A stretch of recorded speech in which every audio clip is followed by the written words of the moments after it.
Welcome back into the Reese's Senior Bowl film room, where we've been analyzing the strengths and weaknesses of this year's quarterback class in 2014. Now today we're going to take a look at Louisville's Teddy Bridgewater and Fresno State's Derek Carr. So let's take a look at quarterback Teddy Bridgewater from Louisville. And the first situation we're going to look at, incidentally, is a 4th and 10 circumstance against the University of Cincinnati. With Bridgewater, beyond everything else, evaluators love the competitive will. And this is a circumstance where it's 4th and 10, and watch how Bridgewater ultimately escapes the pocket, wards off a tackler, then a second, then a third, and ultimately wills his way to a first down, obviously showing enough mobility and enough athletic ability to move the chains in this particular circumstance. Here's a very similar situation. In the pocket, flushed, stays alive, and has the wherewithal to get the ball into the air and ultimately into the end zone. This is the go-ahead score for Louisville against Cincinnati, which really gave the Cardinals a lot of problems offensively in terms of their defensive structure. So with Teddy Bridgewater, his offense at Louisville, despite this picture you see, which is a version of the spread, is really a run-based scheme where he did an excellent job of managing the game at the line of scrimmage, which ultimately put them in good position on third downs. Now here's a situation on the negative side of Bridgewater where a lot has been made about his pro day workout, how he short hopped the football. He said go back to the tape. Well, we actually did go back to the tape. I'm going to give you 2 examples of where the ball ends up getting away from him. He's loose with the football. And this is an example where it's a third down situation.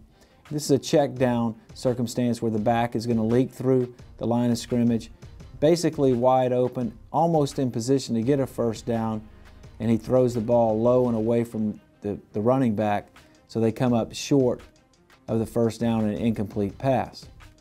Now the very next series, 1st and 10, it's a situation where Bridgewater is flushed out of the pocket, and again the ball loosely gets out of his hand and sails over the receiver's outstretched arms for an incomplete pass.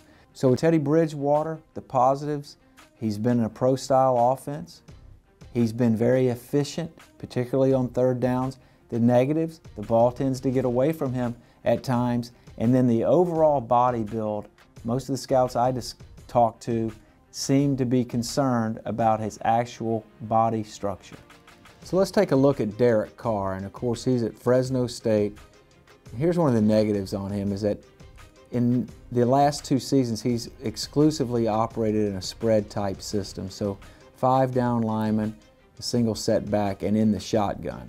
Now he has played a pro-style approach earlier in his career and then in high school. But this is one of the knocks on him. But let's look at the positives here, and that is the arm strength and the quick release. And in this circumstance, down inside the 25-yard line, Carr's going to throw a deep fade to the back left part of the end zone for a touchdown. He drops a dime on his receiver. And here's the end zone version. Again, 5 down linemen, shotgun. You can see the short stroke there, and he's got plenty of pop in terms of the velocity getting down the field.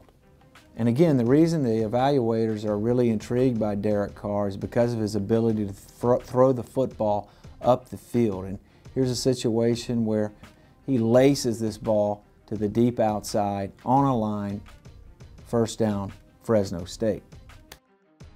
And then this is an example of Carr's mobility. And you can see here where San Jose State ends up rushing 5 defenders. So they cover all of the offensive linemen. Carr elects to pull it down, escape from the pocket, and runs hard enough for ultimately the first down. And that's one reason why the NFL scouts, and you see people like Phil Simms and Rich Gannon talk about Derek Carr. They love the short stroke release in the upper body, and then the ability with his legs. He ran 4.65 at the combine to escape pressure and work up the field. So ultimately with Derek Carr, people feel like they have a very pliable prospect who will be able to adapt to a pro-style system. So there's a quick snapshot of Derek Carr, examples of arm strength, accuracy, and mobility, with the negatives being the system that he played in the final 2 years of his collegiate career and the idea that his older brother David was the #1 pick of the Houston Texans.